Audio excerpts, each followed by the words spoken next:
Assalamualaikum warahmatullahi wabarakatuh. Kami dari kelompok 7 mata kuliah perilaku konsumen kelas 6C akan mempresentasikan hasil kerja kelompok kami yang berjudul Individual Decision Making atau pengambilan keputusan individu. Di sini saya akan memperkenalkan anggota kelompok kami. Di antaranya ada saya sendiri, Atik Sofia, NIM 2019-11476. Yang kedua ada Aulia Fani Farida, NIM 2019-11487. Yang ketiga ada Ayu Indahati, NIM 2019-11483. Yang keempat ada Raffi Ardianto, NIM 2019-11489. Yang kelima ada Putri Alia Nabila, NIM 2019-11498. Consumers as problem solvers atau peran konsumen sebagai pemecah masalah. Di sini dijelaskan perspektif tentang pengambilan keputusan secara tradisional. Peneliti konsumen telah mendekati pengambilan keputusan dan perspektif rasional. Dalam pandangan ini, orang dengan tenang, dengan hati-hati mengintegrasikan sebanyak mungkin informasi dengan apa yang telah mereka ketahui tentang suatu produk.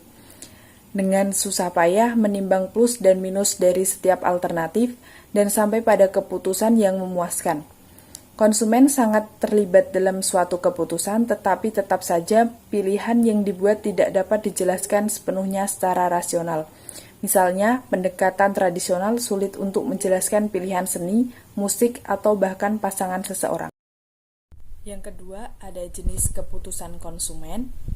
Dapat dijelaskan salah satu cara yang membantu untuk mengkarakterisasi proses pengambilan keputusan adalah dengan mempertimbangkan jumlah usaha yang masuk ke dalam keputusan setiap kali keputusan itu harus dibuat. Jenisnya diantaranya ada pemecah masalah yang diperluas. Keputusan yang melibatkan pemecah masalah yang diperluas paling sesuai dengan perspektif pengambilan keputusan tradisional. Proses pemecahan masalah biasanya diparakrasi oleh motif yang cukup sentral untuk konsep diri dan keputusan akhirnya dianggap membawa tingkat resiko yang adil. Selanjutnya ada pemecah masalah terbatas. Pemecah masalah terbatas biasanya lebih mudah dan sederhana. Pembeli tidak termotivasi untuk mencari informasi atau mengevaluasi setiap alternatif secara ketat. Dan yang terakhir ada pengambilan keputusan kebiasaan. Dijelaskan kedua mode pemecahan masalah yang diperluas dan terbatas melibatkan beberapa tingkat pencarian informasi dan pertimbangan meskipun bervariasi dan sejauh mana kegiatan ini dilakukan. Faktor-faktor yang mempengaruhi pemecahan masalah. Yang pertama,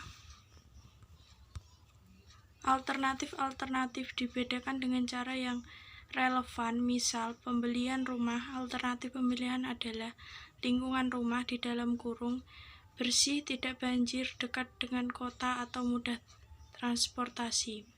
Bahan baku, harga, dalam kurung, cicilan rendah dan lama. Yang kedua, tersedia waktu yang memadai untuk pertimbangan yang mendalam untuk membeli produk. Yang ketiga, terdapat tingkat keterlibatan di dalam kurung relevan pribadi yang tinggi yang menyertai pembelian. Yang keempat, terdapat keterlibatan lingkungan dalam membeli produk.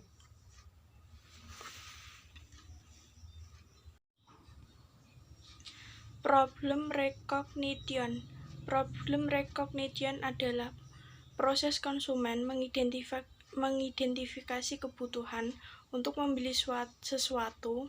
Ini adalah tipe dasar perilaku konsumen yang relevan dengan aktivitas pemasaran seperti mengiklankan produk baru.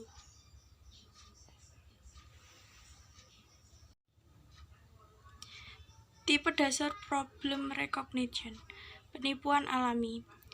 Seseorang konsumen mengidentifikasi kebutuhan untuk mengisi kembali sesuatu yang mereka beli secara teratur. Misal, seorang konsumen kehabisan sampo favorit mereka.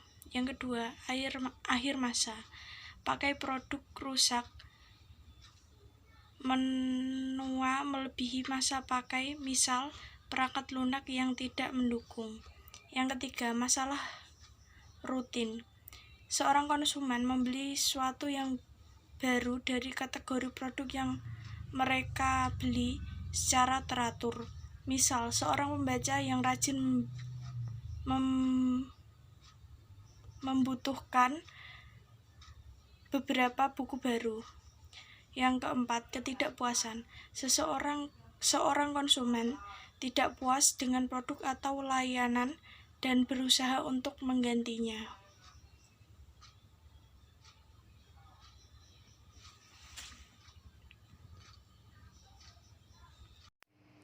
Lanjutan, perubahan gaya hidup seorang konsumen membuat perubahan pada kebiasaan atau situasi mereka. Misalnya, kelahiran anak, pindah ke kota baru, atau memulai hobi baru. Perubahan gaya hidup dapat memicu pembelian dalam jumlah besar. Informasi sosial, belajar tentang jenis produk baru dari mulut ke mulut, misalnya penggunaan perangkat seluler yang mendengar tentang aplikasi berguna untuk digunakan semua orang. Tujuan, seorang konsumen sedang berusaha untuk meningkatkan hal-hal ini, termasuk beragam kebutuhan seperti perbaikan rumah, kebugaran fisik, kesehatan, pendidikan, perbaikan diri, pengalaman puncak, dan pemenuhan diri. Pesan pemasaran, seorang pelanggan dipengaruhi oleh pesan pemasaran seperti iklan, misalnya, konsumen melihat cuplikan film dan memutuskan bahwa mereka harus menontonnya. Lanjutan, takut ketinggalan. Seorang konsumen memutuskan bahwa ada sesuatu yang akan mereka lewatkan. Ini bisa menjadi penjualan besar yang mendorong konsumen untuk mengidentifikasi pembelian baru yang tidak akan mereka lakukan jika tidak. Hal lain yang dapat memicu rasa takut ketinggalan adalah kelangkaan dan produk baru dan trendy. Kompetisi sosial. Kompetisi sosial seperti memperhatikan bahwa semua tetangga memiliki panel surya baru di atap mereka. Kesegeraan, ingin untuk tidak ketinggalan perubahan. Ini termasuk peminat kategori produk yang selalu membeli barang terbaru. Ini juga termasuk orang-orang yang takut mereka telah jatuh terlalu jauh di belakang.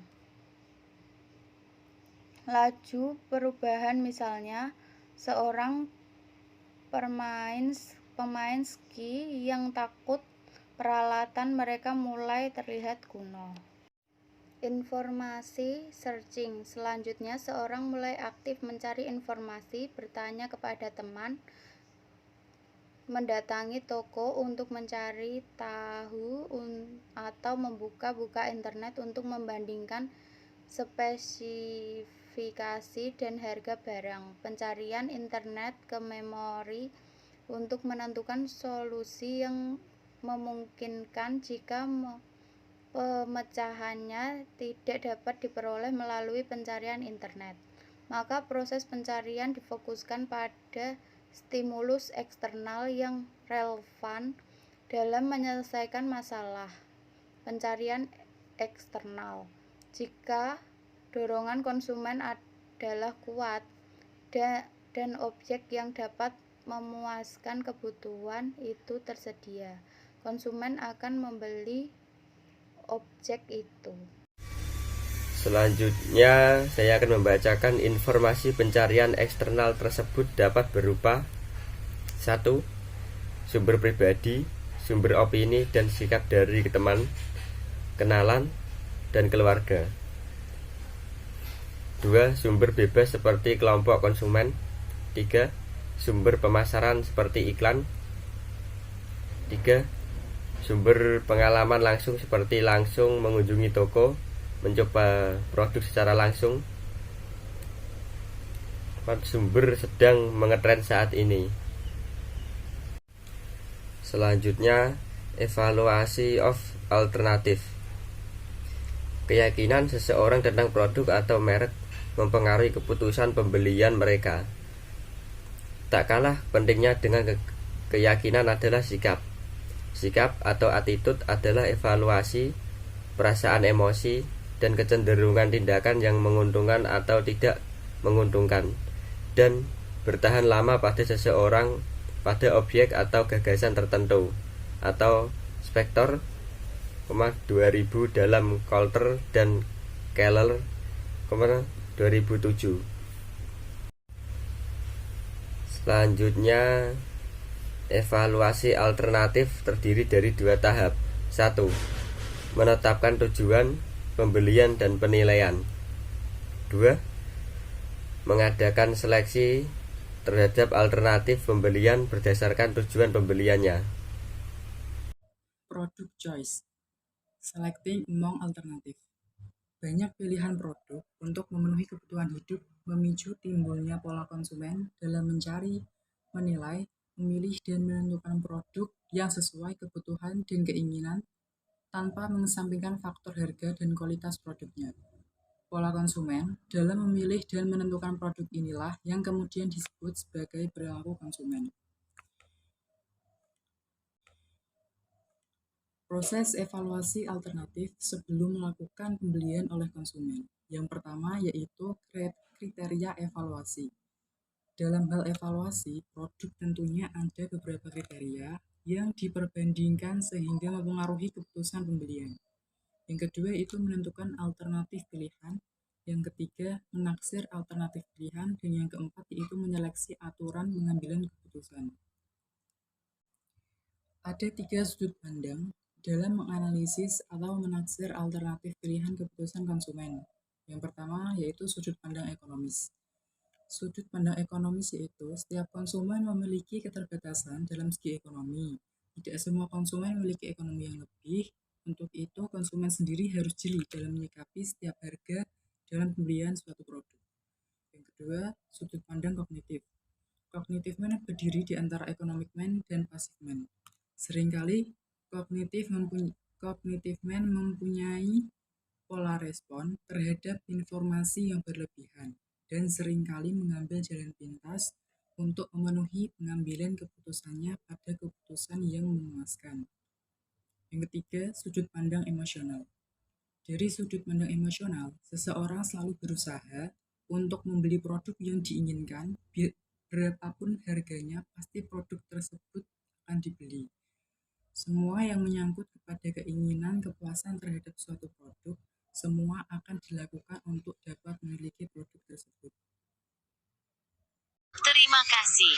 Sekian presentasi dari kelompok kami yang berjudul Individual Decision Making atau pengambilan keputusan individu. Semoga bermanfaat. Wassalamualaikum warahmatullahi wabarakatuh.